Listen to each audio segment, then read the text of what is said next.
una situazione in cui la criticità stava crollando in modo pesante e si era dentro un vicolo senza uscita.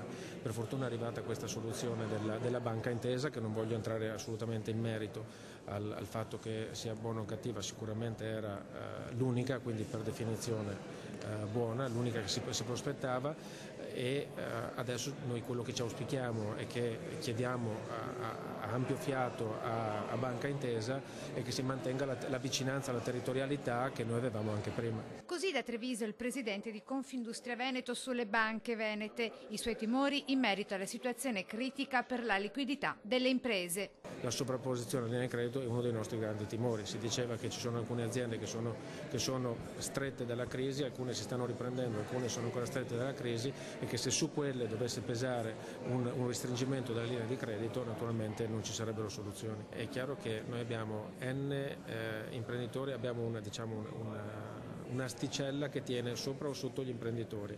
Se noi abbassiamo quell'asticella ammazziamo gli imprenditori che ci stanno sotto, questa è la realtà.